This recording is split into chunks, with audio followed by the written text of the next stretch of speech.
whole thing laid out for today's live. Okay.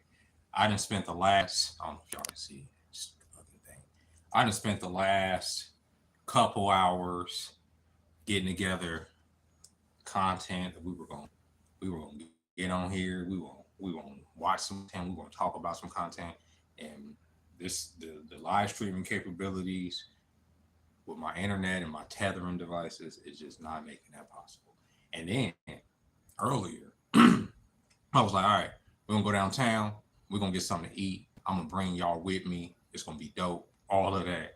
But then I went outside and I was like, no, my phone ain't gonna be able to make it. But it is what it is. It is what it is. Happy Saturday, y'all. Welcome to the stream. I'm a little chilling today. I don't have to do work. I don't have to be anywhere for the next couple days. So I have all the time in the world to sit here and pretty much just go live and talk about the things that I want to talk about. It's just sad because I did want to play a lot of those videos for y'all though. I did. I really did. I did. I'll end up having to just like make them into like a video and me reacting to them that way. But I kind of wanted to like play the videos and have y'all react to it with me and all of that. But it is what it is. Let me try to get some shit going on here. Blah blah blah blah blah. Yada yada yada. How you guys are doing? How you guys are doing on this Saturday? Whatever. Blah blah blah. I'm trying to get comfortable going live more frequently, and I'm trying to get more comfortable being on camera live, as it may. You know what I mean? Hey, Incognito, how you doing? It's going good, man. Actually, it's going okay. I'm doing well. Enjoying my off day today. I don't have shit to do today. I don't have anything to do tomorrow, so I'm in a good mood. Hey, Muhammad, how you doing, sir? So I'm gonna let y'all. I did have a whole thing planned out for y'all today, but like I said, it's computer ain't working, and so I kind of got my thumb up my ass right now. I really don't know what to talk about. So we just gonna shoot the shit as it is. You know what I mean? Y'all can hear the sirens out here. I do live downtown, so y'all probably hear a lot of sirens and noises and fireworks and all kind of good stuff. Like last night, I was gonna go live because they do fireworks over here and down here at the Circa, and they just shoot off, you know, plume with fireworks out here. And I thought that would have been cool to go down there and stream, but I ended up falling asleep. Does it get more dangerous as it heats up? Um, Vegas is always dangerous depending on where you go, but for the most part, believe it or not, most of this city is really mellow. You could you Most of the city is honestly safe compared to other places. Are you a schizophrenic? I could be. I don't know. I've never been diagnosed. Um, but Vegas is but Vegas has never been. Vegas is at least in my experience. There's a lot of places you can go in Vegas and you can like literally feel the vibe if it's off to you know. I don't know if you. Oh, hey, what's up, Gina? Welcome in, lady. Um, but it is what it is. Hey, what's up, Pancake? How you doing? Welcome in. Welcome in, Mila. Welcome in, y'all. Hey, Sally from Indonesia. Welcome into the stream.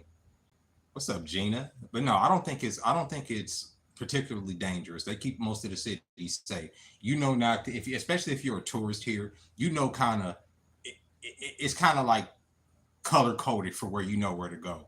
What's up? What's up, Mosey T? Was it Moses TV Reloaded? What's up, my man? Incognito. Yeah, I'd rather be naive when I was rather naive when I was in. Ah, I was rather naive when I was in Vegas last, but I enjoyed the vibe, people watching and walking around. Yeah, I mean, it is what it is. You could walk around aimlessly. There were some people that got hit by a car yesterday. Your area is around 104. You see what I'm saying? It's already getting hot. I'm originally from Indiana, Gary, Indiana. I told a customer that yesterday, and he was like, that town's a piece of shit." I was like, "Yeah, we have a reputation." Uh, Bro, don't have some first time comment. What's up, watching? Hey, what's up, Davin? How you doing? Thank you for commenting, man. Welcome in. Hey, what's up? You see the new Minds game coming out? Mind's Eye game coming out? I might get it. They say it's the original creator of Vice City and San Andreas. I haven't seen that. I'll check it out though. Oh shit, the Midwesterner. You a Midwesterner, Jeremy? That's what's yeah. I'm a Midwesterner from Midwest. I moved out west when I was 13. When I was exactly 13. When I was turning, 13. Right after I turned 13, I believe that following spring we moved to California. Me and my family moved to California then. So yeah, for most of like almost all my childhood until I was a teenager, I grew up in the Midwest. I grew up in Gary, Indiana, up until I was like 11, and then we moved to Wisconsin. I stayed out there for no, till I was 9.5, 10. Then we moved out to Wisconsin. They were out there for about 3 years. Then we moved out to Wisconsin. What's up, Conquest? Welcome in. Welcome in. Yeah, what's up, Detroit? I know you from Detroit, Khalil. Did y'all have y'all? So let's see. I grew up in Sauk Village, just close to Gary and Crown Point. Yeah, so this is the same area exactly. Um, y'all see that they're closing down JobCorps. And I want to bring it up because I know it's a lot of people from those areas. I know like my brother went to JobCorps. I know it's other people in my family went to JobCorps, and it helped them out a lot because maybe they didn't finish high school, or maybe they got in trouble at the end of high school, and so they started going to JobCorps. And yeah, they shutting that shit down. Do you have Teenage Mutant Ninja Turtles? I do. I have a couple of them. I want to buy more. It's funny you bring that up. I want to buy more of them. These are the particular ones I buy. They're the NECA ones. I just put a gun in his hand. This is from the what is it called? Last Ronin book. And then this is the Michelangelo from the movie. I like the detail in them. Plus they come with, a lot of times they'll come with, this one came with an extra head, and they'll come with extra hands and shit. But yeah, I love these. The issue with these, the reason I don't have more of these, I bought these a couple years ago. But the reason I don't have more of them because NECA Ninja Turtle figures start at $34.99, and I just never pull the trigger. What's your thought on the Gathering and the Palantir Gathering? They've been doing that. I figured that ever since the NSA been talking about what they're doing. We'll talk about religion in a little bit. That's a very good topic. I can't believe they did that to those people like that. It was and there's a lot of kids right now being sent home, right? The kids knew for like the last month or so, and they've been like sounding an alarm, like what are we gonna do? But yeah, they're sending those kids home right now, and some of those kids don't even have any place to go. The Job Corps is being closed down. Yep. And it sucks. They're the NECA figures, they make a lot of them. They make them from they make figures from the cartoon, they make figures from the movie, they make figures from the comic, and they're all dope. It's just that when you go, and Target sells a lot of them, but you go over there and you get them and you look at the price and you be like, all right, I'm gonna thank you for the $9.99, Aria. I appreciate that. Yeah, man, this collection is growing. It's growing. You actually just bought me dinner. But it sucks because a lot of these kids are scared. No, I don't have any Godzilla figures. A lot of these kids are scared. They don't know what to do. A lot of them, their plans right now hinged on the fact that I appreciate that, Aria. Hinged on the fact that they were gonna get some certification and get some training and all that. And that's why you go to those things. But then they sat there and they pull the rug from under them. And I guess this is kind of to be expected when the government is gutting so many different programs and stuff. And like I said, like there's a lot of programs that I do, and I've made videos about them, that I do support the government just fucking gutting. But there's things that you got to have some decorum about this stuff, right? You have to honestly, especially when it comes to young people in that age, you got to like ease them into that. There are people that were real close to their certification, not being able to get their certification right now, and they were about to get a job, and they're about to be sent home, and they can't get their certification because they're not there. You know what I'm saying? It sucks. I have seen diversity in voice in Black guys, but every Black girl got the same kind of accent? I don't agree with that. I don't like even like y'all like the reason. Here's the thing.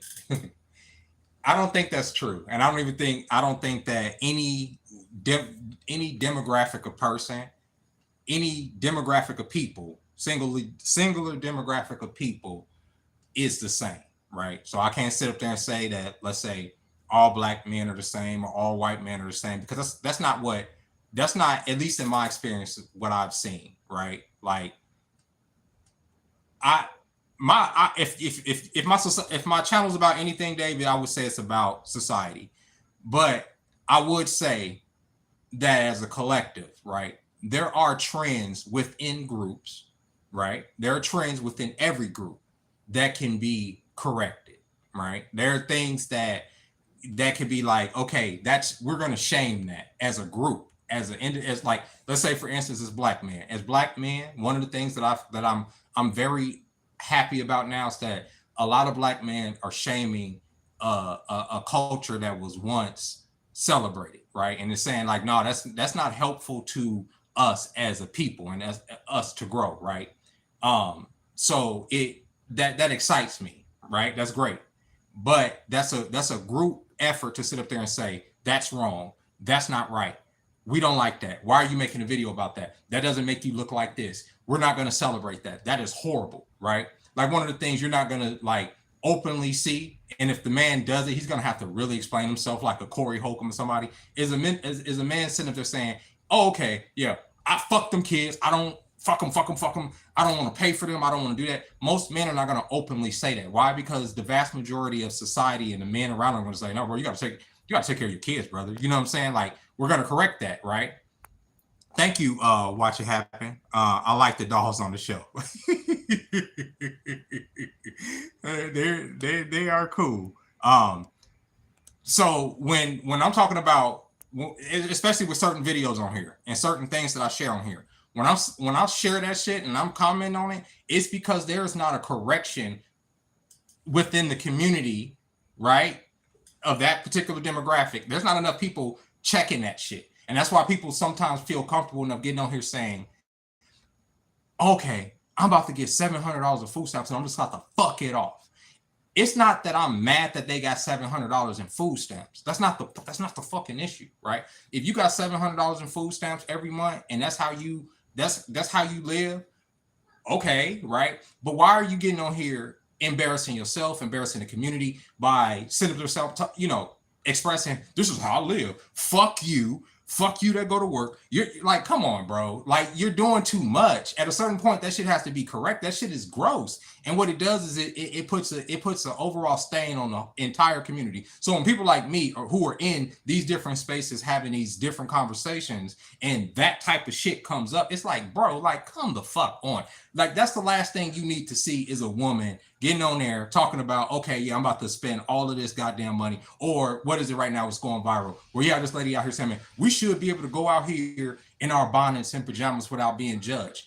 If you want to go out in your bonnet and pajamas, if I want to go out in a beater, if I want to go out in booty shorts, whatever you want to go out in, you can go out in whatever you want to go out in. But you can't sit up there and say that people are not going to judge you based on what you're wearing, or they're not going to have stereotypes based on what you're wearing or based on your demographical background or whatever. You can't just expect people just to automatically bend to your fucking will because you are of a certain demographic. So no, I don't think every one demographic is the same or like all black girls have the same accent. And I don't think that that don't even make sense to me. Like, to me, you know what I'm saying? Let me see. Plus bragging about it. It's just don't do that shit. You know, like even the 304 culture, Malik, even that. If you out here hoe bagging, be like hoe bag. Do what you do. Right? Do what you do, but don't be out here promoting it to young ladies. Don't be out here saying that this is the standard. It's not. Promote a different standard. Hoe bag, great. You want to be a hoe bag? Outstanding. If I want to be a scumbag, let's say right now I'm a complete vagabond, y'all would never know about it. If I was out here doing just the absolute most, I'm not going to promote that lifestyle to people that, especially younger people that could potentially see that shit and be like, well, it's working for him or it's working for, you know, like, come on, bro. Especially when you know that there's negative connotations to that. There are women out here literally promoting selling their bodies in a roundabout way to men. And then they're talking about, well, I don't want a man to control me. A man is going to control you if he's controlling 1,000% of your finances. And when I sit up there and say, because people say, oh, you're a misogynist, you sit there, you say you'll use women like this. And I wouldn't use women to do a motherfucking thing. I'm not going to use nobody to do nothing that they don't want to do for me or with me. And I'm not going to use if I was in a financial situation to be taking care of a person, yes, there are certain standards that I would require that person to follow, right? Like not sleeping with other niggas. That's not a high standard. Or if I ask you, okay, yeah, can you cover up a little bit when you go outside? Oh, I appreciate that, Alien. Thank you. Uh, if you go outside and you're gonna be around other people, can you cover up just a little bit? That's not me being controlling. That's just me saying, that's me having some. I don't know what it is, because like I said in a video I put up on TikTok, I don't have issues with a woman being scantily clad. Not a woman that I'm with. I don't. I'm gonna be honest with y'all. I don't have that issue. There's never been, if the girl I'm with, if she wants to dress like a skank, like, have at it, right? Right. But I understand why it bothers a lot of men. If they're saying don't do it, just don't do it. That's it. That's, I don't know, bro. What's going, yo, what's going on, Charles Brown? That's all I'm saying. That's it. And I don't judge. I'm not gonna judge a man that's saying, telling his woman to cover up, or I'm not gonna sit up there, because there's been certain situations where I wouldn't want my woman to look a certain way because of what would happen. I remember one day when I was with my kid's mom. We were young, and she looked good. We were walking through Pacoima, and if y'all know that area, y'all know that it is gang territory. And these two essays are in front of us, and she's Latina. We walking. They just start making racial comments. They just start going there, right? Like, but they're saying it to each other. They're talking about, oh, she must like gorilla dick and monkey dick. And so I'm I'm ready to throw these motherfuckers in traffic. Everything that's like one of the maddest I've ever been. It's about 98 degrees outside. I'm with her. She's trying, now take in mind, she's trying to calm me down because she knows me. These little motherfuckers, because they walk past us and they just start talking this shit. We getting about to get to the train and go back out to the desert and go home. These motherfuckers are sitting there in front of us talking this shit, right? And everything in me wants to hurt them because of just this whole racial bullshit and all this other stuff and blah blah blah blah blah, and how I'm feeling about it. And at the time, I was way more hot headed. At the time too, I didn't carry, which I'm glad I didn't, because that's like one of those things where I would have ran them kids down, bro. I was so mad, and I had never experienced like just that direct level of racism, and where I felt like I couldn't do anything, because if I crashed out right there, what was she gonna do, right? What was the situation gonna be if I did get in trouble, if I did hurt these kids, if I did pull out a knife and just start just going fucking Mike Myers out here? All these things were running through my head. All this stuff was just fucking with me at the time. And it's like honestly one of those things where I was like, where even when I got home, it was like one of those things where you kind of have to punch a pillow, because I couldn't just let it go. I couldn't let it go. I couldn't let it go for days. It reminded me of like one of those situations. I was on my bike one day coming home, and somebody threw a glass bottle at me at the car. I was so goddamn mad because I couldn't strangle those person. You had your kids. No, we didn't have our kids. We didn't have the kids with us. They were, I think we had dropped my son off with my mom. We hadn't had our daughter yet, so it was just my oldest son. We had dropped him off with my mom. That's why we were even down there. We had went down there, dropped him off, and we were going to spend some days like alone at our apartment. And we went, and they were fucking tripping, bro. Like, I appreciate that, Rising. I was so upset. And what calmed me was her. Honestly, if she wasn't with me, I would have crashed the fuck out. Hey, machine consumed after hearing the 20,000 and 40,000 waiting like me have their shot taken away by administration. I feel crippled. Brennis, like I want you to know something. They're doing, and I know I'll be going off on these tangents. I'm so sorry, y'all. I'm trying to get comfortable streaming. I'm supposed to be reading the chat. Hey, Mustafa. That's how you say your name. And welcome everybody in that's in. I'm being honest, like when I'm live, and especially when the chat is going, it's like stimulating, because I want to talk about everything. But like I do want to focus a little bit on just real quick on the young people at JobCorps, because I've seen so many of y'all that are heartbroken, and I feel so fucking bad. But I want y'all to know that this is all by design. And I know that probably doesn't help, but it is. It's by design. This is so that y'all can be put in a situation to where y'all do crash out. Y'all come back into this economy right now where in a lot of these cities, y'all can't find jobs, right? Jobs are not readily available in every city in this country. It's true. Y'all are going to be judged because you can't find jobs and because you can't put money in this economy when y'all have done y'all best and y'all have tried, y'all signed up for something, and then the government pull the rug from under you. But I'm just going to say two things. One, use this as a life lesson to see that the government, nothing that the government gives you is guaranteed. Not fucking aid, not education, not food stamps. Whenever they want to take something from you, they will take it. And that's one of the reasons I always say, it's not that I'm saying don't use food stamps. It's not that I'm saying, because we've had to use food stamps. My family has had to use food stamps, but use it as a stepping stone if you can. Don't live off of it or whatever the case may be, because the government can always put you in a predicament to where they can pull that rug from under you and you're fucked. You're getting this amount of aid, they'll take it. You're going here for this education, we're going to cut the funding. Now you're asked out. And the reason that they want to do that is so you get thrown back into this economy and you don't know what to fucking do. That's what they're setting everybody up to be, just fucked in this situation where they're having robots replace everybody. All of this is going together. This is not a coincidence. It's not a coincidence that they're talking about automation, robots, shutting down JobCorps, these jobs, these entry-level jobs that y'all would have been in. This is all by design. And I know it may not bring y'all comfort, but just sit in that for a minute to understand that it's not y'all. And it's gonna be all right. It's gonna be fine. But if you can, focus on something else, anything positive. And I know it's hard to reach on to something because, like, what the fuck do I grab onto? I made a video about that the other day. What are y'all gonna do? Like, with everything changing and all of these big, the people that own everything coming out saying everything's about to fucking change and 50% of jobs, and if you don't adapt and da-da. I'll say for y'all, learn how to prompt, learn different ways to utilize AI to y'all advantage, and to make things more automated for yourselves so that you can make some money. I don't know how. I'm not telling you how to do it. It's just what it is. But they throwing y'all out on y'all ass so they wanted y'all either end up in jail.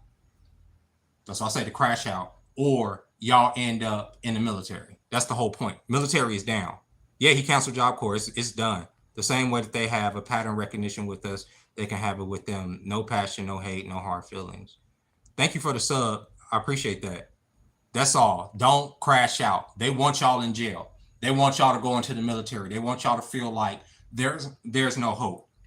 If you do decide to go into the military, focus your career. Understand something that I didn't understand when I went in, okay? And even though people will say it, people don't, you really don't get it. You are surrendering your autonomy to the military.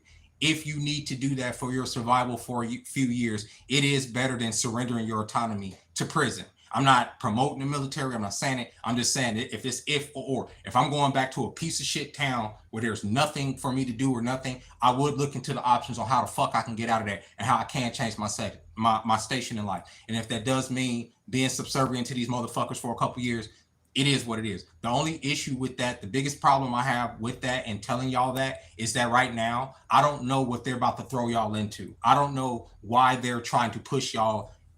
And I'm saying 16 to 25, 16 to 26, about that 10-year, they're trying to push y'all towards service for a reason. And they say, it's because recruitment is down. Well, no shit. You guys' reputation hasn't preceded you very well to incentivize people to come into the military, to sacrifice their autonomy, to get to go in, to potentially go to war, to potentially get injury. People have to jump through hoops to get their disability, all of that bullshit. The people that have earned the entitlements to fucking live off of for the rest of their life. Y'all want to make them jump hoops, but y'all got motherfuckers coming over here and y'all are giving them checks. So there's not an incentive for y'all as young people to even go through and get that type of career. But what I'm saying is that it is an option. And it sucks that is the only option that is becoming available right now, because what else is there? I don't know. Y'all, like, honestly, what is there? Like, I don't know. People should go to the military for the love of country, not survival. That they should, ideally, like, if we live in this idealistic society, that would be great. Absolutely. But that's not, most people go into the military because of economics. Most people go into the military because it's a way to get out of where they are. They don't see another way. They can't afford college. We already talking about these student loans. Most people don't want to who wants to take out a fucking student loan that they're going to have to pay all this interest back on, and there's no guarantee that they're going to be able to stand on the degrees that they've earned. So they go into the military for survival. If the economy is not holding these people up, which it isn't, wages is not matching the inflation that's going up. Wages is not matching the cost of living for these young people. And from their perspective, there is no tomorrow. They don't see a way out. They don't see, okay, if I go here and sign up for this application, this job's going to be here in 10, 20 years for me to be able to buy a house and maintain this car and maintain it. They don't see that. So you have to be able to say, okay, what other option they have? And it's always been since forever, the military. That's just like really been the reason people have always joined. You know what I'm saying? I hear don't go to infantry if you do it, just reserves. It means civilian-led career. But even y'all have to understand something about the reserves. And this is something that's a misconception.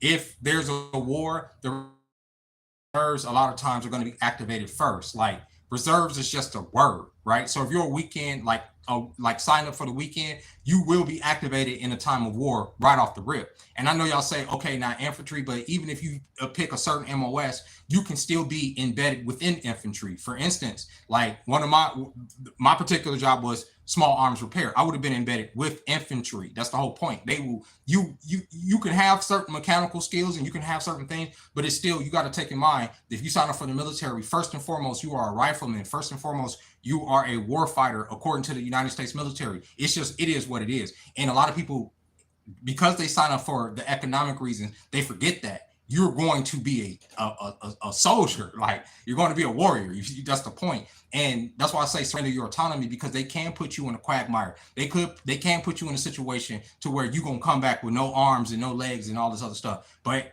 all of life is risk. It just is, right? Had my path went a little bit different, had I made different decisions in my life, I probably wouldn't be you know what I'm saying, in a single fucking trying to survive like this. Had I went and served, maybe my life would have been a little bit different. You understand? Like, that's what I'm saying. Had I put the sacrifice at the time and not tried to reason with everything, things could have been different. However, I don't 100%, let's say, regret my decision, because here's the thing.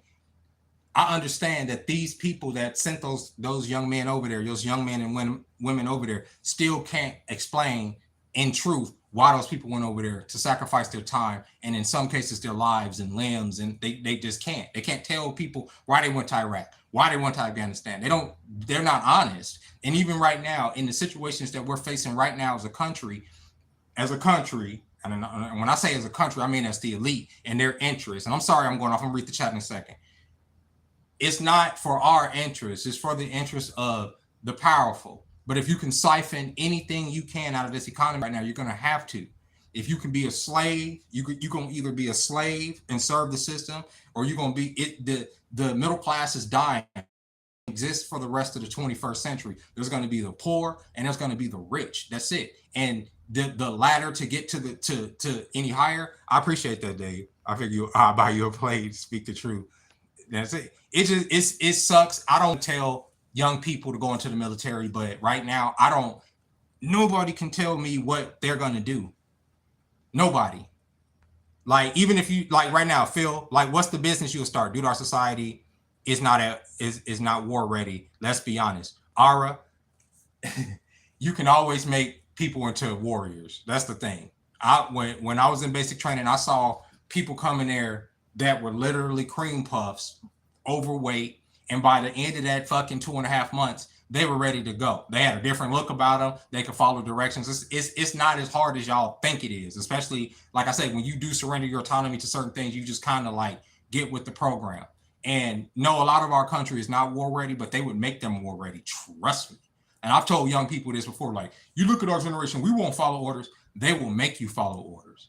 Y'all have to understand that they ready for that. It ain't like y'all going into a place where y'all are dealing with I'm saying, if you're signing up as a young person, where you just gonna go in there and walk over these people. These ain't people that these ain't the type of men and women that you can just walk over. The strongest, most intimidating people I ever seen in my life, even to this day, were in the military. Like, on military bases. They were scary fucking people. They could kick your fucking ass. Like, some people are born for that shit. Some people, that's what they do. That's literally what they live for. Like you said earlier, some people do get up to serve the country.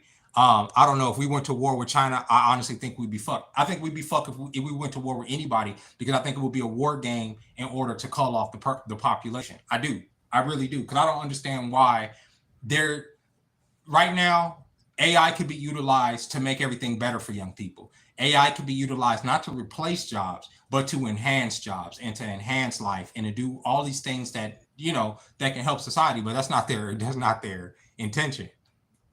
I hate staying fit and running, exercise, period.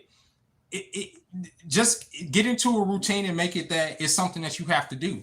Me working out, I don't think about working out. Like I don't, it's not a thought. I just go and do it because it's something that it's just become a habit, like eating. I know I have to do it if I want to feel good, if I want to be able to breathe right, if I want to be able to, my joints to feel good, I have to get up and it's literally I only work out maybe 20, 30 minutes a day. I don't work out that much. I really don't. Unless I go running.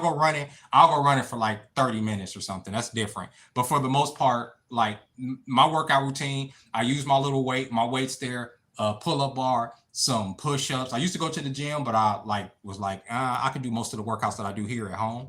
And I may run a couple laps. That's it. It's mostly about your diet. Hey bro, I'm 25 and broke it off with my lady in 2050. Africa gonna have millions in 2050. Africa gonna have millions of. Well, I want to see that. Gonna have millions of working age men and women. Nations are rising, and it's multipolar now. I love what the Burkina Faso is doing. Pan Africa. You know what? I do too. I do too. I love what he's doing. I love that. I love his ideology. I want more people to hear what he's saying. He's telling truths and about a lot of American interjection into the region and how we've destabilized a lot of Africa and how Africa would be pretty much in a lot better position if resources and things wasn't exploited by the Western nations. And they're trying to demonize him and they're using our generals over here to demonize him to, potentially start a coup. They've offered different lieutenants and different colonels over there money to try to assassinate the man. They're trying to get him up out of there. They don't like his message of African unification. And there's a reason for that. African unification means that what's it like living in Vegas? Right now it's hot. African unification means that resources wouldn't be so easily exploited, not just by the West, but by Russia and China as well, right? Like for real. You believe in nations rising.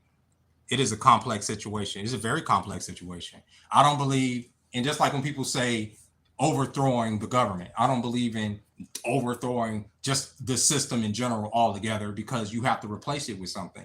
And everybody that I've ever heard talking about replacing the imperialist system, don't tell me what they're going to replace it with. A lot of times it's anarchy, right? It's anarchy. There's no description of what we'll replace this system with. I just don't like it. As some do, some like McDee's, some don't. Postal work seems great to others, not. I am confused. I don't hate white man and I don't hate being American, but let's be honest. I'm a young black male. There's nothing for me here. I want to fight for the side I believe in. I wish I could sell my citizenship. You can sell your citizenship. You absolutely can. You just have to go somewhere where they're going to accept you. And you can pretty much, if you have assets or whatever, you can pretty much buy yourself away from America. I mean, it'll take you some time, but you can buy your freedom from this country. You are a commodity to the country. I think, who was it? Tina Turner did it. This has been a lot of people that have denounced their citizenship. And here's the thing, though.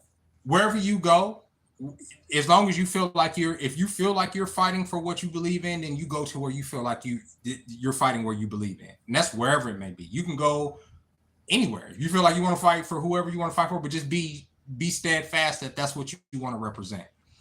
Understand that sometimes, like I've seen people leave here and go fight for Ukraine, get blown to shit, and it's like, okay, what the fuck am I doing over here, right? It's like, what the fuck are you doing over there? Or go to another country as a mercenary, get blown to shit, and then they're just like, okay, that money wasn't worth it.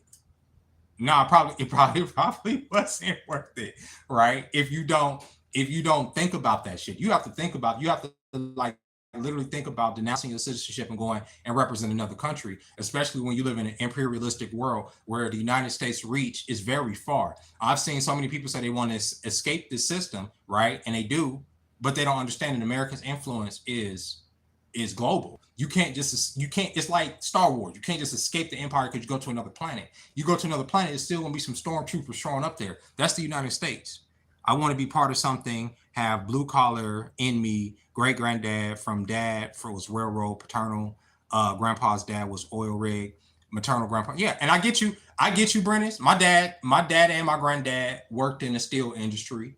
Both of them. My dad made a life. My dad retired. What was it? About 5 years ago. So he got to enjoy about 5 years of. Hey, Caribbean goddess. I he got to enjoy about 5 years of his retirement until he passed away, and that's a lot of times what people consider to be the American dream. My grandpa worked in the steel industry for about 50 years. My dad worked in the steel industry for about 40 years. But me and my brother, we don't work in those industries. We just didn't. My brother went to the military. My brother is a Navy veteran, and me, I'm a fucking artist, right? So what did they steal? They didn't steal anything. They worked in the United States steel industry. My dad worked at Bethlehem Steel, and then my grandfather worked at U.S. Steel. So I'm finna cook folks like deep fried raptor wings.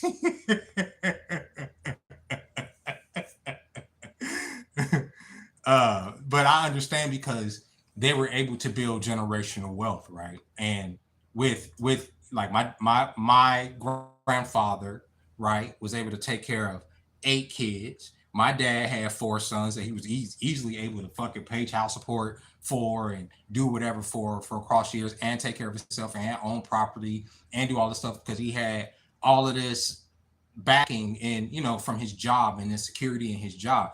Even when my dad got into his habits, okay, because my dad got into some bad habits and into some addiction, and my dad still was in the routine of getting up every day and going to work. So he maintained his job for 44 years. I mean, that's a long time. What industry can we get into that's not law enforcement or working for, like, and I mean law enforcement for the state, because I can't even say a state job that is guaranteed now because they're taking all these show your art. I have some art in here. Did they move north during the 40s migration? I believe that they did. Most of my family did. Yes, they did. My grandparents on both sides, my great grandparents on both sides moved to the north from I know on my mom's side it was from Arkansas, and I don't know exactly what part of the South my dad's side moved from, the Darlings. I don't know if they moved from the southeast or from like I said, like Arkansas, like my mom's family. They came up. My mom's family definitely came up from Arkansas. That most of them moved into Gary, moved into Indiana, into like that area as well. And my mom's family migrated even further north onto Wisconsin. So that's why I have family in Wisconsin and in Indiana. Megatron still. I'm just a lost looker, been looking for 7 months. It's all credit scores and insurance, brothers. It is. It's crazy. It's a dystopian nightmare. I'll lure to with YouTube built and then test the egg with it never become classes. Just subscribe, love your talk. Thank you. I appreciate that, Dave. But yeah, man, I want to get back to that one, what you just said. 7 months off. That is the dystopia. I saw it coming. I saw it coming when credit scores became a thing. Out of high school, when I graduated in 2001, literally 2001 Space Odyssey, right? I graduated in 2001. I would say 1999, 2000, you started seeing them talk about credit scores. They had already introduced mandatory car insurance across the country. Then they started talking about credit scores. And even as a young adult, I was saying, this is not good. This is not good. People were saying, well, it can filter out who can afford the apartment and who can't. And I said, eventually, you're not going to be able to afford. Eventually, it's going to get to a point where you're not going to be able to meet the score. If they put an arbitrary score on life, which is what a credit score is, it's your barrier to life. If you want to go and fucking get a place, you got to have a fucking certain credit score. It just is what it is. If you want to be able to get a vehicle, you got to have a certain credit score. It is what it is. And I told people, bro, this is a slippery slope. And now that we hear, it's like, what did y'all expect to happen? You know what I'm saying? Jeremy, my maternal grandpa's whole side, Southwest Virginia, have mixed Malagian mountain. What's it? What? How do you say that? Melungian. Oh, Melungian mountain people in me. He came here with his mom to Iowa, including poor whites too, or were they? Everybody. A lot of people migrated north because that's where a lot of the jobs were, especially with the industry. When you have industry, you had the. You said y'all was in like Detroit, the Detroit area, the Ohio area. You had the different car industries, the different steel mills. You had the different textile plants. That's why so many families, black and white, migrated from the south to the north. It wasn't just a slave thing like some people think. And we talking about the mid 1900s, so the slavery and all that was already over with anyway. But a lot of people, especially my family, migrated to the north for opportunity to build families, like literally, you know what I'm saying? Like that's what it was. But this is the dystopian nightmare that people wanted. Like everything is a form, everything is something you have to fill out, and eventually you're not going to be able to. And when I say eventually, I mean within the next couple months, you're not going to be able to get a fucking representative human on the phone. You're going to be talking to all machines and shit.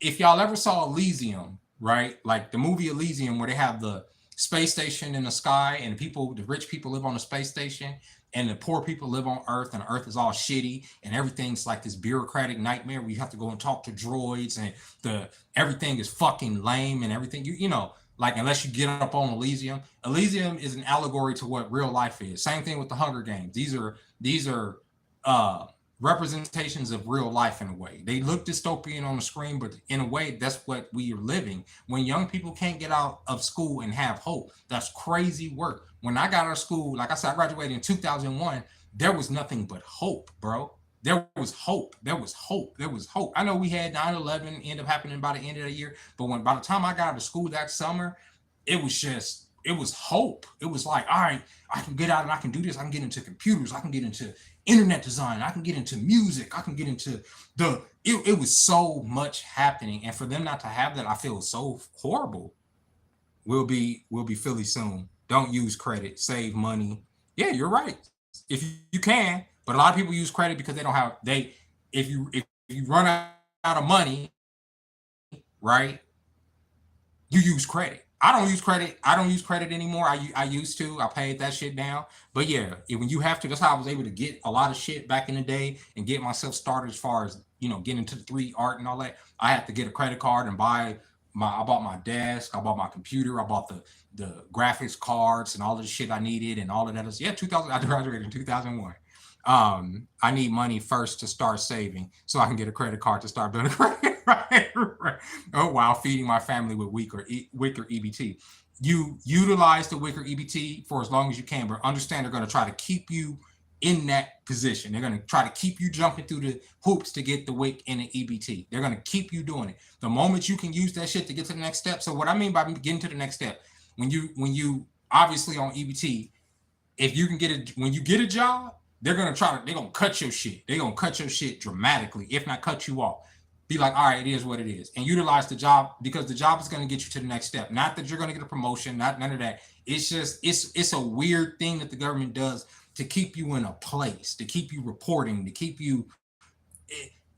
I know people have seen a few of my videos this weekend and thinking I'm just like, I hate people that's using EBT and food stuff. No, I don't. Like, that's not at all. The people I'm talking about are the people that are abusing it. If you're in a situation where you couldn't get a job and there's no fucking finances around, you got to do what you got to do.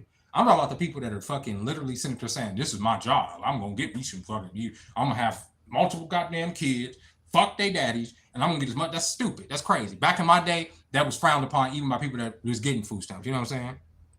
You know what I'm saying? I spent the last few weeks learning Indian language, talking to Glenn or William.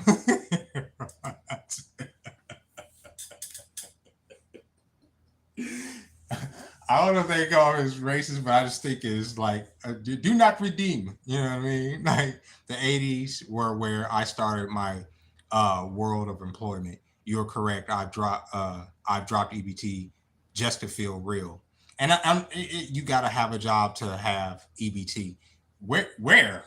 They like there's people like if you got kids, they'll give it to you. If you just got kids and the thing is like there like I'm saying, there are times where you gonna need the state because they put us in a position to where, okay, let me go over here and get some stuff.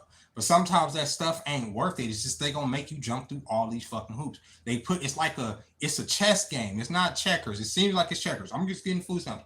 It's not just that. It's always something behind it. Even if I'm too dumb to understand what's behind it, I've been poor my whole life, and I've had food stamps. I've been on food stamps. I've been off. I'm speaking from experience. I've been on food stamps. I've been off food stamps. I've been employed regularly. I've been unemployed. You know what I'm saying? And I can tell you, just having been in all those different positions, the state literally wants to keep you in a position. They don't want you to excel. You benefit them more being poor, because poor people spend money. We spend more money than a lot of people, bro. We blow money just to survive. We don't have an automated situation going to where all our bills are on auto pay and this and that. And they know that in between, we're not going to be our own accountants, and they take advantage of that. So it's easier for them to keep us poor. EBT doesn't drain the state like they claim it does. And that's not why I have a problem with it. I have a problem with it because if they're going to give EBT to y'all, they need to give EBT to everybody. You know what I mean? Come on now. But what they say, they're going to take it out your check and give it to other people. And they'll tell you could quit your job and it pays less than minimum wage. But every job they offer is not even a job to feel good about. There's no elevation in a lot of these jobs because they don't want y'all to elevate. Mine are Bob and Sally. What do you see? 2001. I need money first. Those industries are not coming back. No, the industries are never coming back. Why would they come back? We don't go backwards. That's what a lot of people don't get. People say Trump gonna bring these jobs back, and they're not coming back. There's no coming back. There's no going backwards. There ain't no the steel industry is done, cooked. It is what it is. They've extracted what they need to extract. It's cheaper to get it from other countries. It's cheaper to get it from fucking places where you don't have to pay people benefits. You feel me? They know that. The reason that they're killing JobCorps, the reason that they want prison labor is for free labor. They want niggas locked up. They want niggas in a system, bro. That's what the system is. The more independent you are from the system, the more freedom you have. The more you can sit up there and question their motives. The more you can sit up there and tell them to go fuck themselves, right? What I say? Y'all's position right now as young people is what? Join the military. That's a position that they put y'all in. They literally position y'all to be, oh, okay, what else am I going to do? These jobs ain't paying. I can't afford a house. And watch what I tell you, within the next few months, they're going to start making the incentives for joining these different branches. They're going to start giving y'all some incentives. I'm like, oh yeah, you join, we're going to pay for half your house. Absolutely. Because they're going to be, I'm telling you, they setting something up. I don't know what they're setting up. I'm not going to sit here and speculate. I just know that there's a lot of fucking murmurings and stuff on the side, and weirdo characters like Jamie Dimon coming out saying that the bond market is about to crash and all this other stuff. And when that motherfucker speaks, a lot of times you need to kind of listen, because he talks a lot, right? Like, as an elitist, he talks a lot. And sometimes I'll listen to what he's saying. Remember, slavery has never stopped. It ain't never stopped. We were born in a time, like my dad, my granddad, they were born in that comfortable period. And those are the boomers, Generation X, right? My dad's a boomer, my mom's a boomer, and my granddad's the greatest generation, right? They were born in a time. Hey Marcello, how you doing? This is machine. My name is Jeremy. I'm Mr. Darling. welcome.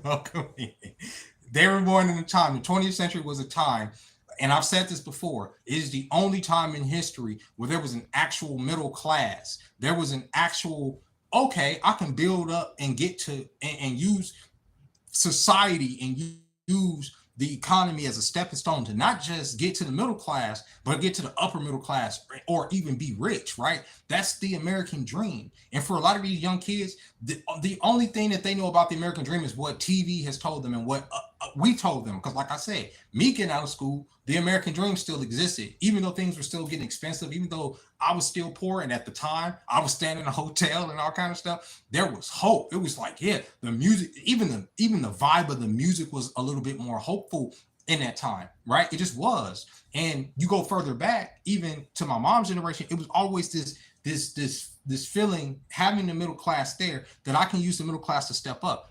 Y'all don't have that. That's that feeling of hopelessness that y'all don't see. Y'all don't have what middle class? Y'all get out of high school, where the fuck are y'all gonna go? Go to work at fucking Jack in the Box?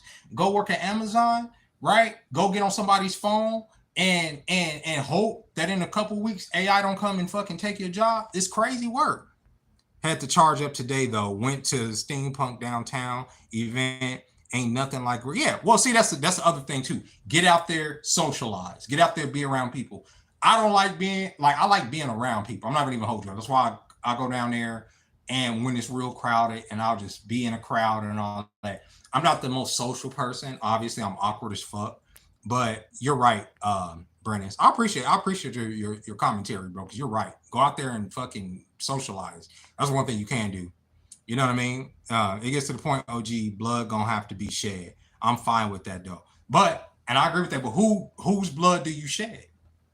Whose blood do you shed? Right? Like I'm all for the chaos, bro. I'm a Libra.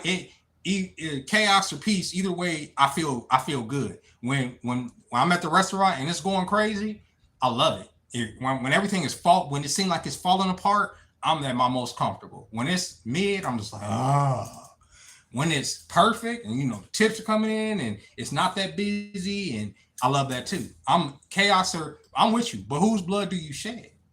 Right? You can target a person, right? But it's like Hydra. You cut off one head, another head grows in its place. What did that Luigi Mangione guy do? He shot a CEO that he felt was a viper, a stain on society. Absolutely, right? He died. What happened with the meeting?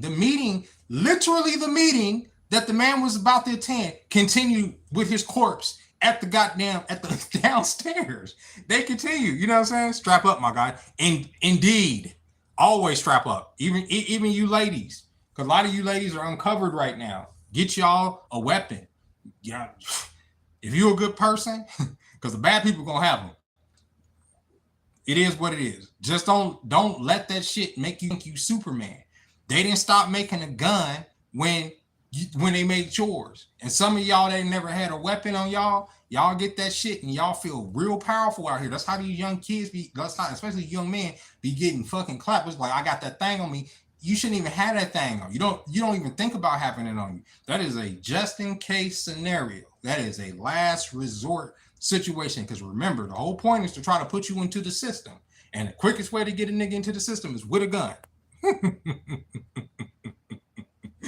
You know what I'm saying? Great blue gas fan, a beautiful girl with striking blue eyes was giving me the eyes. Hell yeah. I have a couple ideas on who blood I wish but I rather keep. No, I'm not. Don't say it. Okay. I get you. No, I get you. I'm not saying I'm that's more of a rhetorical question because I appreciate the comment because I agree with you. I do agree with you. It's just that like I've said multiple times, it has to be focused. It has to be precision. That's what a lot of people don't understand. You can throw a grenade into a crowd and hurt a lot of people, but what did you do? You just hurt a lot of people, right? And even if people that you don't like, what did it do to hurt the machine? If you don't hurt the machine, there's no point. If you don't take down structures within the system, everything has become so, I hate this word, I'm about to try to say it, compartmentalized. I think that's the word, compartmentalized. There we go.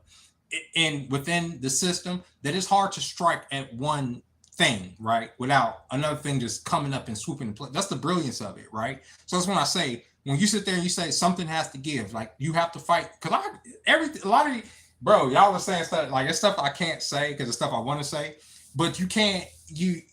It has to be focused. And I'm not saying that you're not saying that. I'm just saying that there's a lot of young people that's like, I don't have anything. There's no future. I'm gonna have to take my anger out on something. And a lot of times their anger is at the wrong fucking people, bro. Like a lot of times, you know what I mean? Like, you know what I'm saying? And I'm into music and playing and recording, but it's still filled with worry and stress about what to play and record. What monstrosity is under the do-rag? Oh, this hairline is all the way back here, right?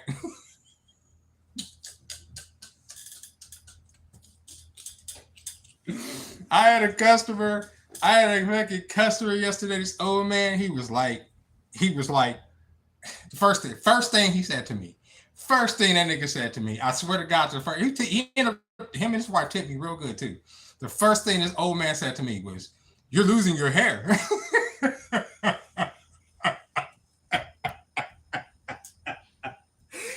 I ain't gonna even hold you up. I appreciate that, developer Dave. It pissed me off.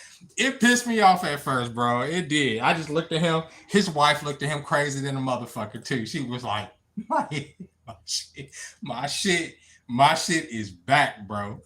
my my shit. So I've made the decision. I literally, it's funny you bring it up. I've made the executive decision. I'm letting it go. It's gone. I'm it Khalil, it was necessary. It was something I needed to hear. I needed to hear it. I needed to hear this shit. I heard him loud and clear because I'm going back to being bald. What's funny is when I was in my 20s, most of my 20s I was bald. I used to like being bald. And then I got in my 30s to start growing a little bit of hair. And then of course you get in your 30s, you start losing your shit. And you're just like, oh my fucking God. So yeah, I'm like, I'm getting rid of this shit now. It's over. It's run its course. I grow my beard in a little bit, have a little facial hair, but this is done. It's over. And then I got what was it? I was doing I wanted to do the live on a computer. It was rude, but it was for me. It was rude. Don't get me wrong, it was rude. I needed to hear it though. It was like one of those things. Like I get it. I get it. But I was setting up the camera here yesterday, and y'all can see. I don't know if y'all can see it, but the camera, it kind of faces down, right? So I'm just sitting here, and I can see myself on the camera, like I didn't have my do-rag on, and I could just see all of my head on. I was just like, yeah, it's time to let that shit go. It ain't. It's over.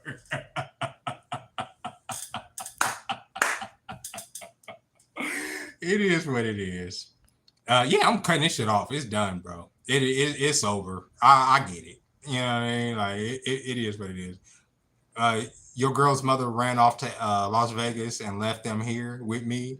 I have purpose through you. Oh man, like I'd rather be like that kind of. I mean, it is what it is, man. Incognito, I died at that age. Like, bro, it is. It's nasty work, bro. You get to my age though, like I hope. I hate bringing up real world people, but like one of my coworkers, like he's a gay dude. He like uses that what's that called? What's that shit? That spray shit, like to fill in his hair, and you can like if you get close to the nigga, you can tell, bro. Like I'm just like I don't want to be that nigga. I'm just gonna let that shit go. It is what it is. Get some little tea, maybe the hair will grow back. I've tried all kind of shit, man. I've used different oils. I've used the different, treatments to, try to activate the fucking follicles. I eat right. You know what I mean? I do a lot of the fucking shit. Thank you, Money Man. I appreciate that, man. I do all of that. Like, but it just be, it is. I'm 42, bro. I'll be 40. I'll be 43 in a few months. So it is what it is. I'm not. It hurt my feelings. It did piss me off because yesterday was one of those days where I'm just like, I wasn't in a bad mood. It's just like people, like sometimes I'll just be wanting to just get people's food and get it to the table, and I'm nice or whatever, but I don't be want to do all of the talking. And everybody wants to talk. Everybody wants to talk yesterday. Have I smoked ganja before? Oh yeah, I'll definitely smoke some ganja. You can get a lace front.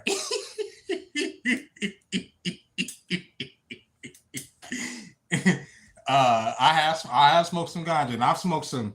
I've actually been accidentally drugged twice. Twice have I smoking weed. Like, and who does that happen to? Me. One time I went to go smoke with my brother, two of my homeboys, and thanks for your stories, advice, literally everything. Good. I appreciate that, developer Dave. Honestly, I do. And I went to go smoke with them, not thinking. I hadn't smoked in a minute. And I went down there. They lived in the same apartment building as my mother. My mom lived downstairs, and my brother and my best friend lived in an apartment upstairs. So I had left my mom's apartment, went up there to go smoke with them. I'm smoking. And all of a sudden, like literally I hit the blunt. And all of a sudden I'm like, I get real thirsty. And that had never happened before. And I just start sweating profusely. And like the high wasn't like a high. It just felt weak. It felt too much. So it felt more like a drunk, like being like just having like a whole bunch of alcohol at one time than actually being high. So I'm just like, oh my God, what the fuck is happening? These niggas is laughing, blah, blah, blah. Cause I guess they didn't, niggas is stupid sometimes. I hadn't smoked in a minute. So a fucking lace whatever they promethazine blunt, whatever the fuck they had put on shit. I wasn't ready for that shit. So I stumbled out the goddamn house because I needed some air. I'm walking. I can remember it. I walked down, try to get to my mom's apartment. Everything's all doing this shit. Everything's upside down. It's like, oh my God. Like literally as soon as I got to my mom's place, I'm knocking on the door. She opens the door and I just face planted to her house. Just like, just face plants like, oh, blah, blah. And just have like just convulsions and chills and shit the whole goddamn night. So you can't like, sometimes you have to be careful who you smoke with. You have to smoke with like people that you could like honestly trust. And them niggas I trusted. So it is what it is. And I got poisoned that time. Second time in high school was, my second time in high school was lace. The walls colors were changing. It felt like slinking. Yeah, exact bubble gum through my body. Yeah, they hit me with that. I don't know what the fuck that was, Long Beach. This shit felt gross, man. It just like, and trust me, I smoked plenty of weed in my life, but that literally was the worst there. You know what I mean? I remember one time I got so stoned I forgot how to play guitar. It's angel dust, homies. Probably. You know what I mean? Like it probably what it was. I think the highest I ever got, the absolute like fun, and I would say just fun. I know just every stoner has they stories.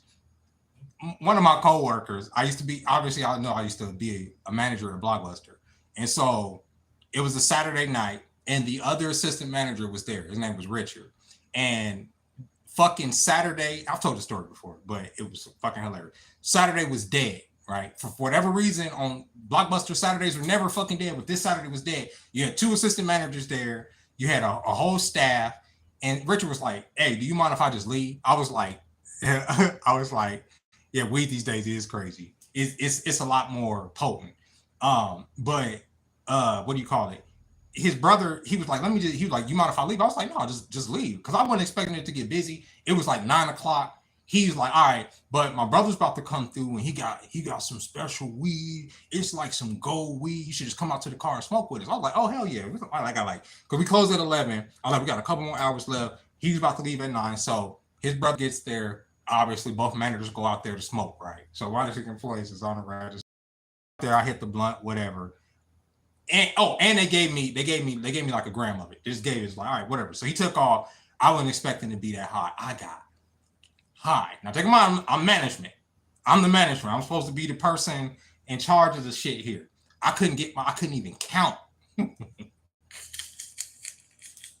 And for me, the higher I started feeling, the funnier shit was, because all of a sudden people started coming in. People, it was like, I don't know if it was an event or whatever case, but all of a sudden by 9:30, everybody wanted to come to block. 9:30, 10, it was fucking packed. So obviously my sense of humor was just like, oh my God, my eyes is fucking red as Optimus Prime here. I'm just like, okay, I just got to go into the office, get my shit together, right? So Jed, I love Jed. I said, Jed, here's my password. Can you just watch the customers for a minute, please? Because he knew everything, knew all the management shit, and he just did that shit. So I go in there, I'm starting to count registers down and shit, trying to count registers down, and I'm looking on the camera. I'm seeing it's just more people pouring in. I'm like, what the fuck is happening? Jed comes to the office. He's like, somebody wants to see a manager.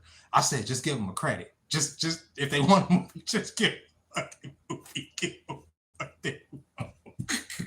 He's like, no, they insist on seeing you. I'm like, okay. So I come out there. I have to walk through the crowd. Of course, everybody's looking at me. I get up there, a nigga in the audience says, this, not in the audience, in the crowd says, this is the nigga you went back there to get? So I start giggling, right? Because I know the nigga can see I'm high as shit. You know how like when you start laughing, your hands start tickling? So now my hands are tickling. So I couldn't get my shit together. So whatever, everything went down. We ended up killing the crowd. I ended up going home.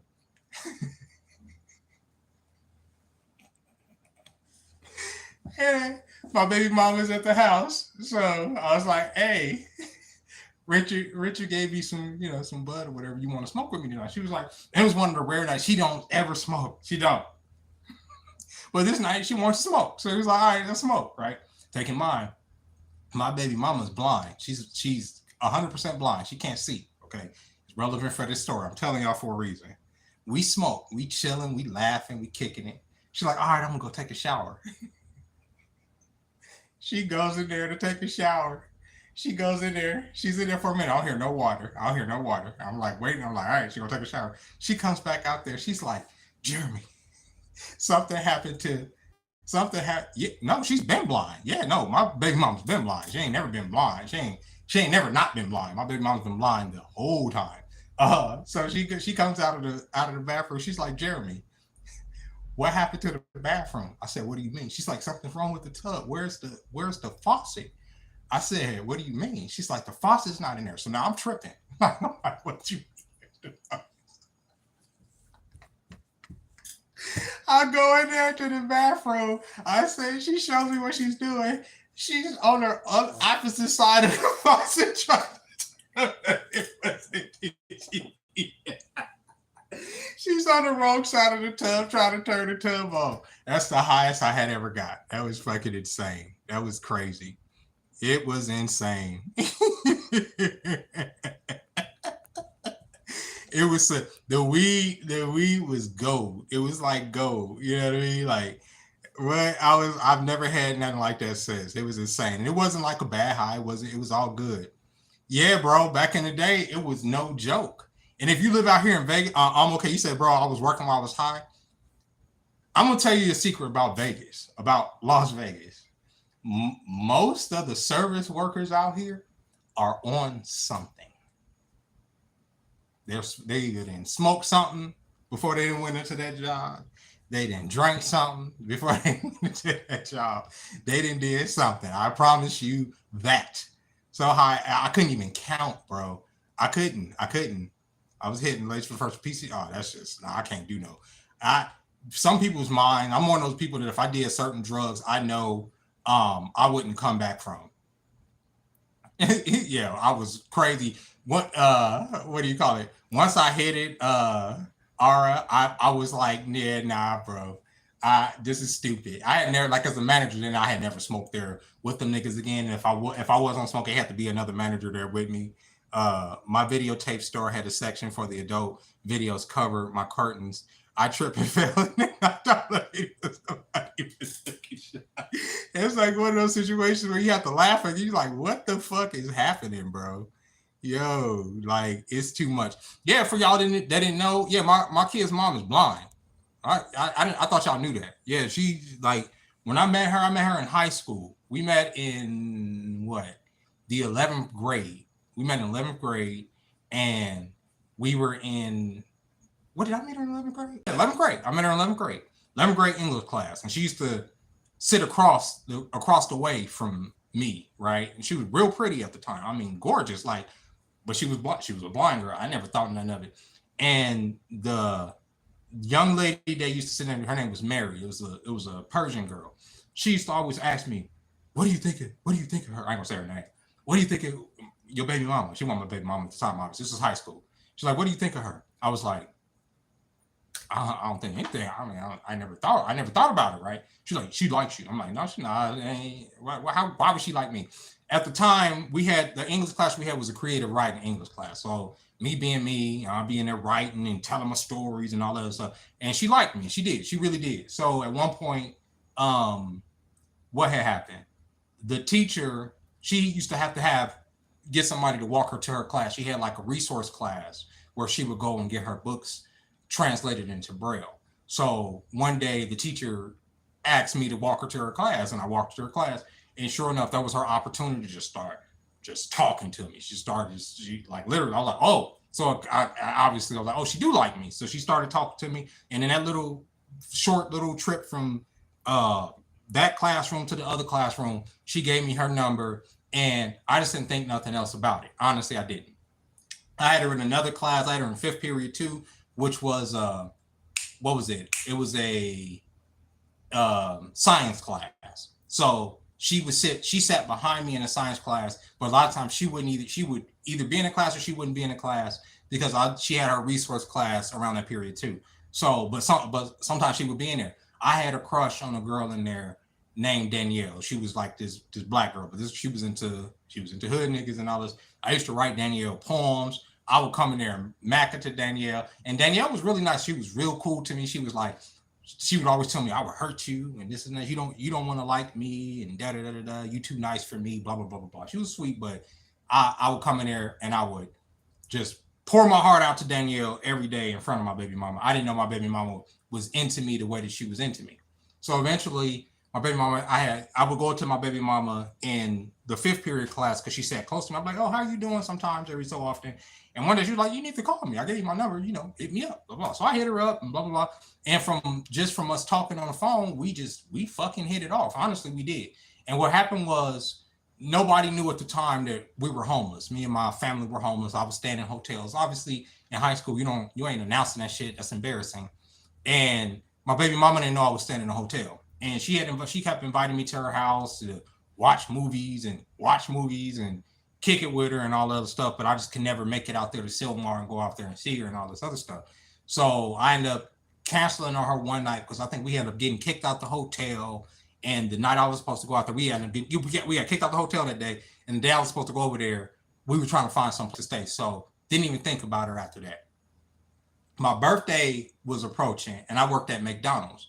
My baby mama called the McDonald's that I worked at and wished me a happy birthday. I was like, oh shit, what the fuck? Like, blah, blah, blah. So from that point, I started talking to her again. At that time, we were staying in the shelter.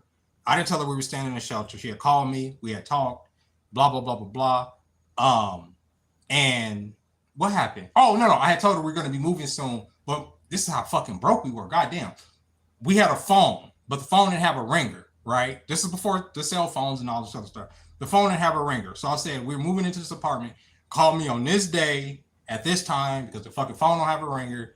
And I'll pick, if you call me, I'll pick up. And sure enough, I picked up the phone at the time. She was on the other end. And from that point, me and that girl, we were inseparable for fucking damn near 16 years.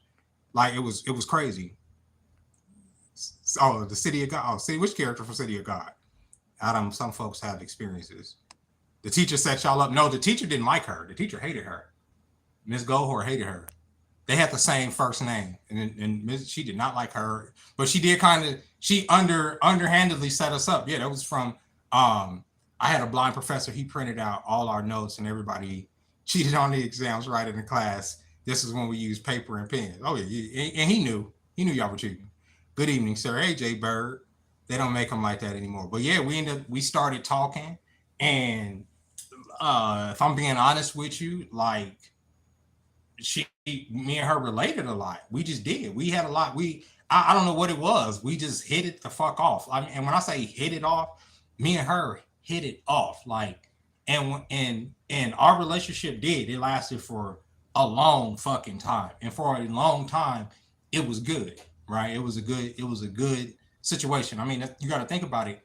We had 3 kids across 10 years. You understand? Like, but in my opinion, and if she sees this or if she's in here, in my opinion, this is no knock to her parents or anything, because I love her parents.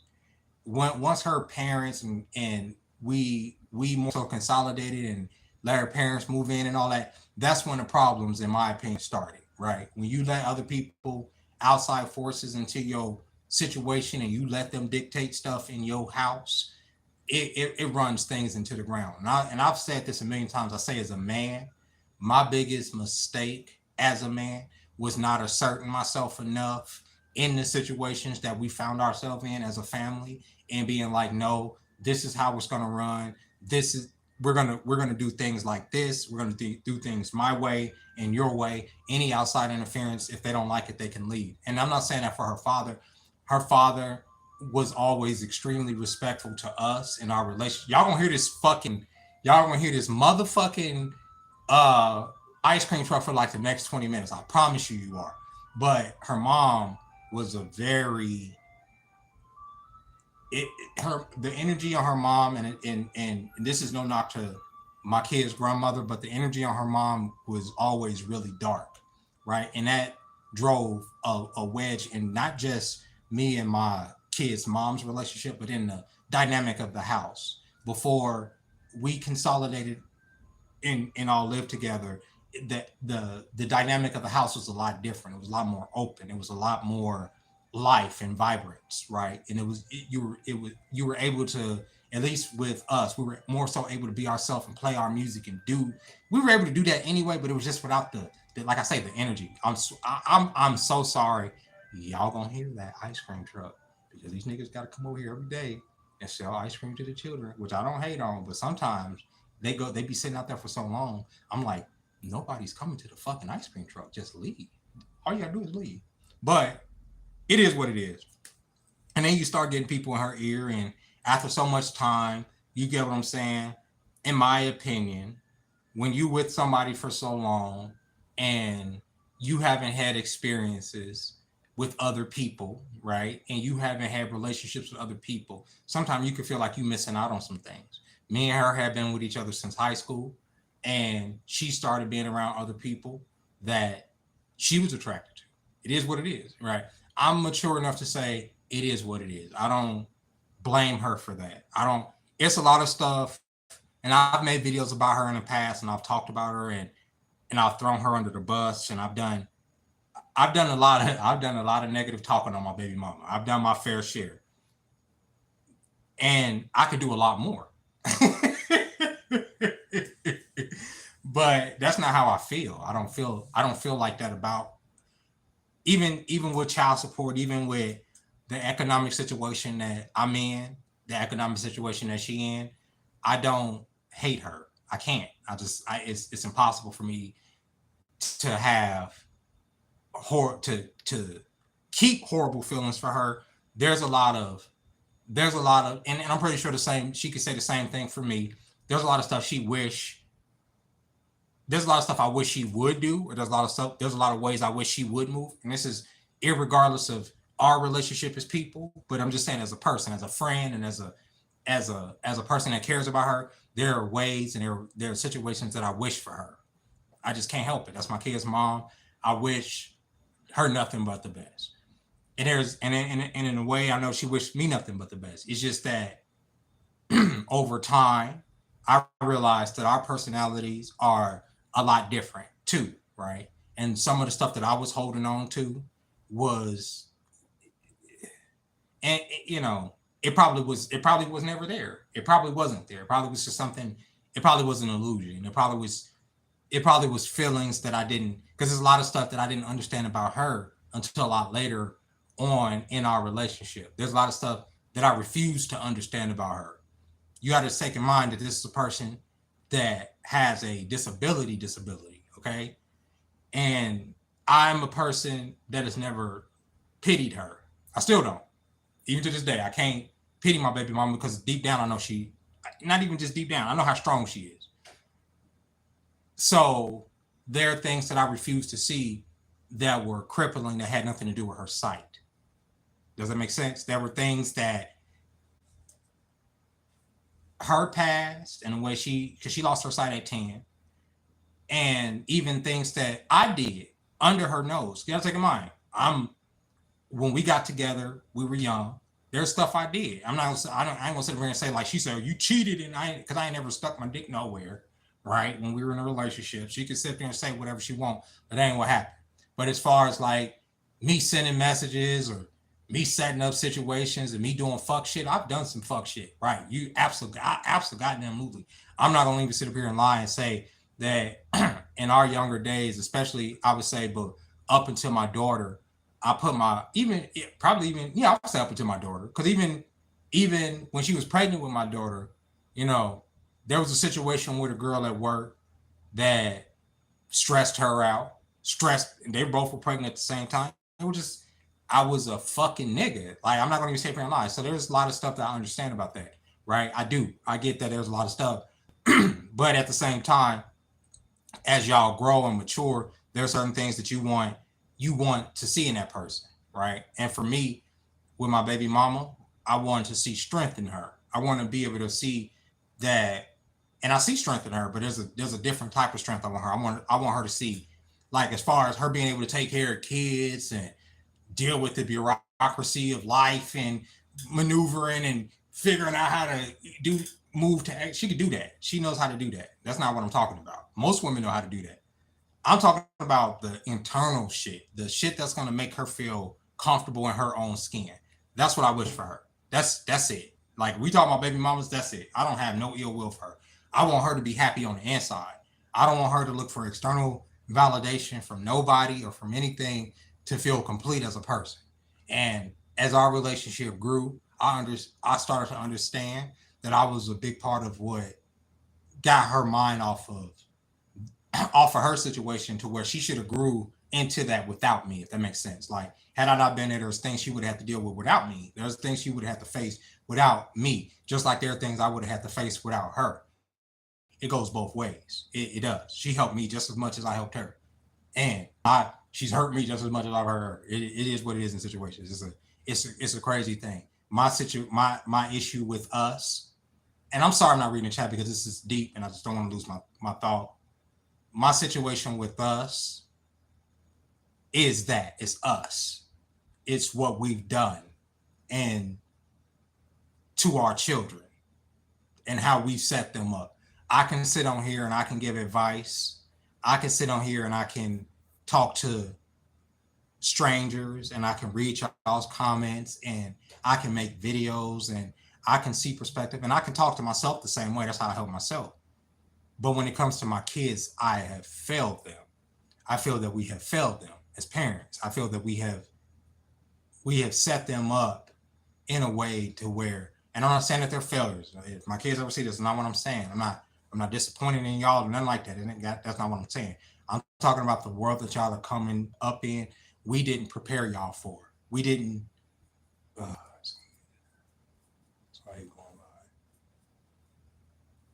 I'm sorry. We didn't prepare y'all. And that's like my biggest regret. Like probably in life, because they are y'all's age, and that's why I speak to younger people because my kids are y'all's age, and I know that we didn't set and just even as a society, even as a generation, we didn't set y'all up to be prepared, right? And it's crazy, and like there's things that I wish that she and I would have did with our kids and for our kids to prepare them for this tomorrow. That's it. I don't know. I don't know. Whatever. It is what it is. I'm sorry. I'm reading the comments. My kids, Lisa, my youngest is 14. He just turned 14. My daughter is 17. She's about to be 18 in like 2-3 months. And my oldest is 22 years old. So yeah, they about to be grown, bro. And like that time, it was like that. 2000 to 2025 seems like a long time, and it hasn't been a long time. It doesn't seem like a long time. It doesn't. It seems like everything has been condensed until this like little block, and my kids just grew up so quick. John, you 22? Yeah, you my son's age. It's funny. One of the guys that trained me in my job a couple years ago, I had no idea he was my son's age. He was like, not that he looked older, I just didn't assume it. And then when I found out how old, I was like, damn, you the same age as my son. The whole time I'm thinking you like older than like in your late 20s.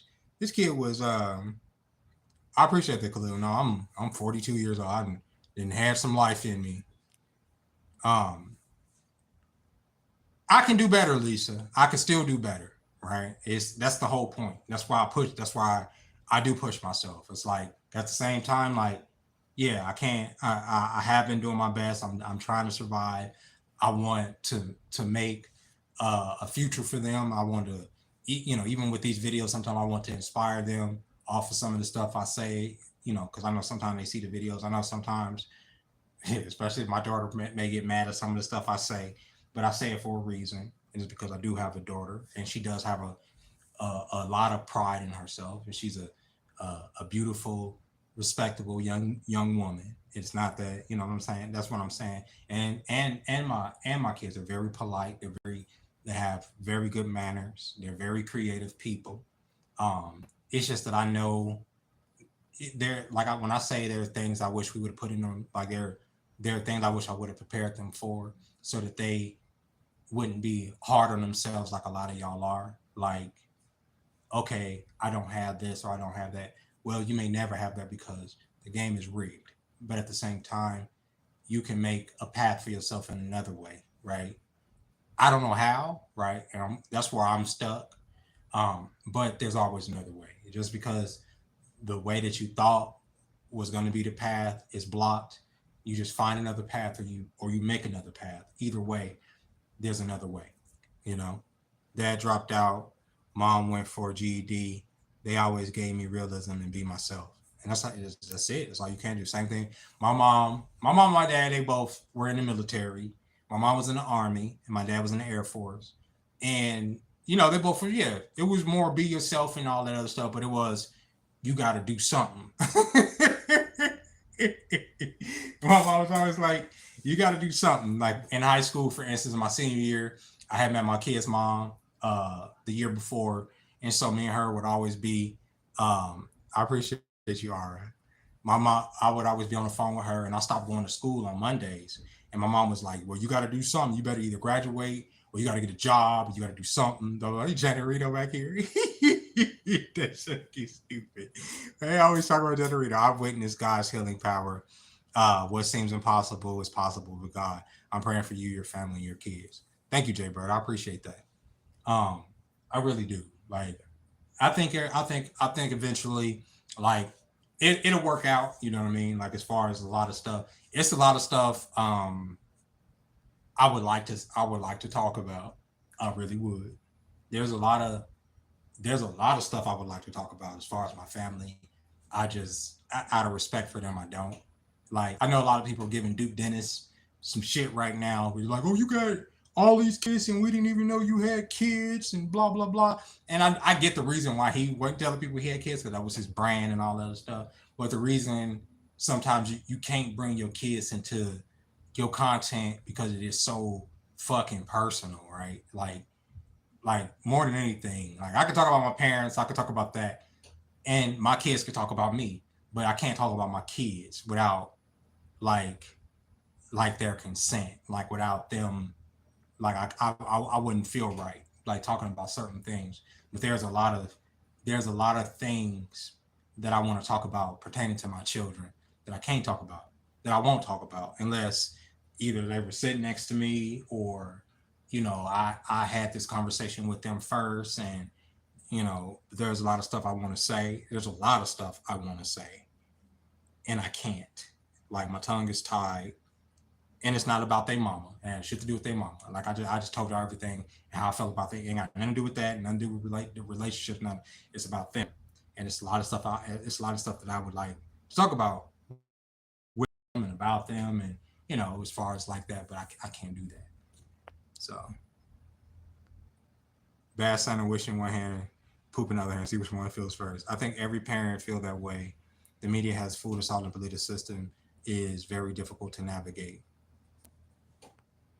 Jesus Lord, thank you. I know. I've tried God. I think I'm to be overlooked. I witness God's healing power. What seems impossible is possible. You and what are me? You said you've tried God. Like, God will try you and test you, and you won't see Him until you do. And you sometimes, and it's crazy how a lot of people don't find God where they expect to find God. They don't. Like, most people find God in the worst places. Like, they're not even like most people don't find God in someplace beautiful. Most people don't find God when they're doing good. Most people don't find God when they're sitting high. Most people find God when they're at their lowest. Most people find God in the darkest fucking places that humans can create. Like, I remember when we were talking about the whole infantry training shit, and they're talking about, like, if we over there, if we're atheists, we won't be in certain situations because on the battlefield you'll find God, right? And a lot of people tell you that, and a lot of soldiers will tell you you'll find God there, and you'll say, well, how do you find God in the place where there's so much death and destruction. And it's because sometimes the only place that you could put your faith in is in a higher power and something that is beyond you, and understand that, like, in having faith in that, it may not go the way that you want it to, because the way divine forces work, they don't march to the tune of how we want them to march. They're divine. They march the way that they want to march. In either divinity or, demonic forces, they're going to always move the way that they move. But in finding God, you have to find God in yourself. Like, the reason people find God in those dark places is because the only place that they can retreat to is the inside, is to disassociate. And sometimes when you disassociate and you go within yourself, you understand that the voice that you hear in your head, the right and wrong, the instinct, the feeling, all of that, that's God. And there's God is in you. God is not external. God is not just this person that's going to come and talk to you. Could be a person. It could be a bird. It could be a sunset. It could be something. It could be a loss. It could be a gain. It could be anything like that. But when you do find God, you'll see what I mean. It's not a person, like how religion try to put, like, oh, it's this finger that's wagging at you and hates you. God is honesty. God is complete honesty. The darkest the darkest thoughts that you have in your head, the things that are the most secret to you as a person, the things that you don't think anybody hear, God hears it, because you are the voice of God. You are an avatar of God, whether you act in service of God and in service of humanity and good, or whether you are doing something that you ain't supposed to be fucking doing in the name of sin. You are God's child. You just are, and you represent divinity. You're not we're our souls are divine, but we act for divinity. We act for God, and God is a voice that's in you. You will discover it at some point. Some people don't. Some people can never hear the voice of God. Some people can never hear that. Like, we can say, well, God told me. God told me. God didn't tell you nothing. God didn't tell you nothing. Yeah, sometimes God do tell you stuff. God can guide you and be like, yeah, like, it is what it is. And sometimes that's what I hear most more than anything else that gives me comfort is the world has always been the world. Just because I recognize this machine that I'm in now, or that we're in now, doesn't mean that there wasn't a machine that preceded this. That doesn't mean that there won't be a machine that exists beyond this. It's just what it is. That's going to always be. There's going to always be worldly people. There's going to always be demonic forces that want worldly things. It is what it is. It's going to always be that way. That's never going to stop. That's always going to be the reality of being a human. But it's about trying to find faith beyond it, a spiritual, like elevation beyond that. Yes, we feel these things. Yes, we like cheeseburgers. Yes, we like sex. Yes, we like fucking uh all of the fucking any negative thing that we if you overdo it, it can put you in a bad spot. We like all of that, right? As people, but at the same time, the higher source that make us not animals or like rats or anything is that we know that, like, okay, too much is too much and we have to elevate beyond that. That's God, bro. That's what makes humans divine. That's what makes animals will eat themselves to death. They will gorge themselves. They won't know no better. Humans are better than that. We know, like, that knowing is God. All of that. But I don't know. That's just because I used to be atheist. I was atheist for the longest time. Y'all don't understand. I'm a logical person, and I've been through a lot in my life. I've been poor most of my fucking life. I'm always trying to get some money, always trying to get to the next level, and there's never enough. And I grew up like that, and it was always like, whoa, what the fuck? And then I see the suffering around the world. I saw. Ugh,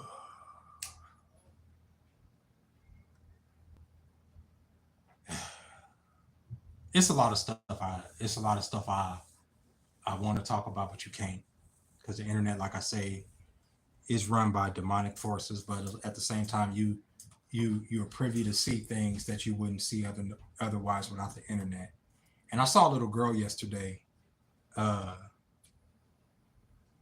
I saw a little girl walking through fire because the Israelis had dropped bombs on her apartment building, and she was walking through fire, and I can't unsee it. And then I ask myself, like, is there a God? Like, I'm sorry. I need to stay off the internet sometimes. But it's like, it's happening.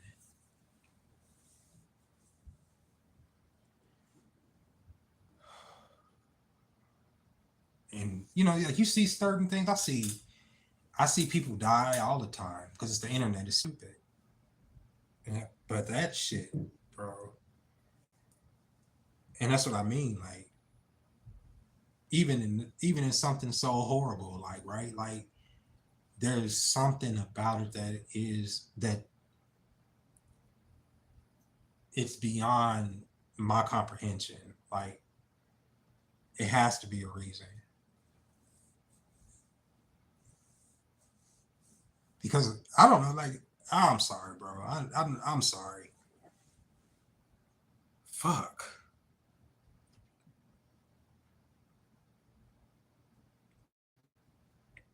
I'm sorry, y'all.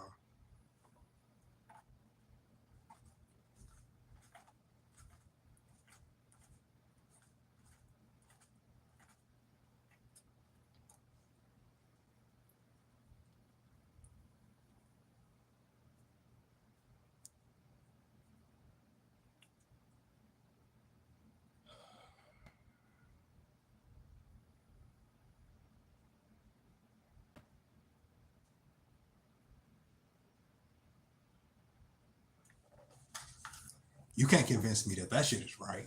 You can't convince me that that shit is right. Nobody can tell me that that shit is right. You can't tell me that, like, no war, no reason for war. Fuck, man. I wanted to have a good stream, bro. I'm sorry. It's just a lot, man. Like, fuck.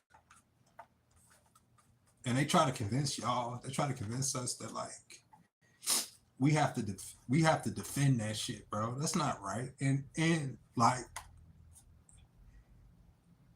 the reason that we suffering now, the reason that we going through what we going through now, the reason that we gonna continue to go through what we going through, and the reason that our fucking society is gonna continue to be in the way that it is because that stuff is done in our name, and we okay with it, and we are when we distracted by so much, and it's done with our bombs, and it's done with our money, and our taxpayer money goes over there, and we pay for that. And they tell us that it's for a reason. It's not a reason.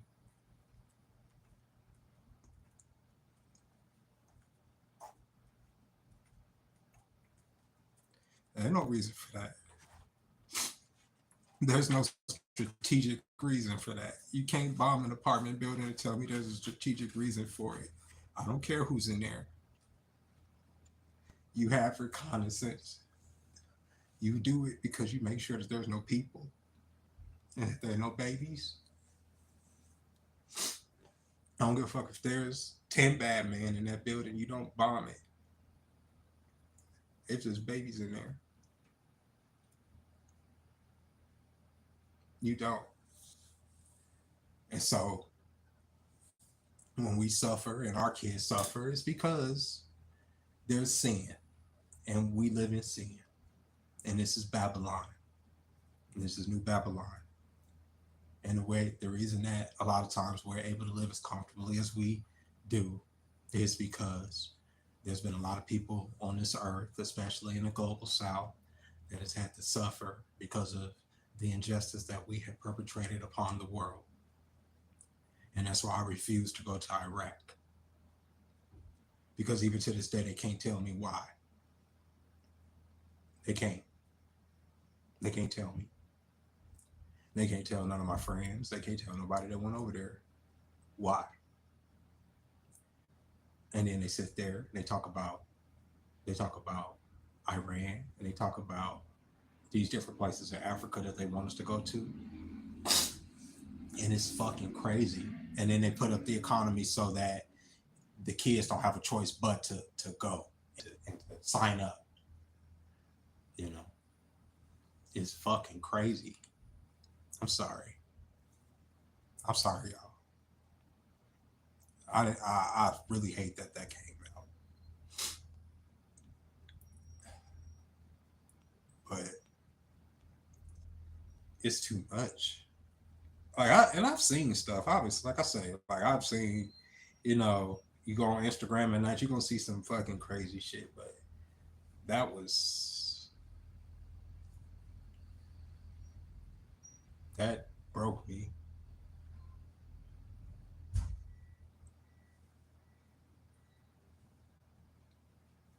I'm sorry, y'all.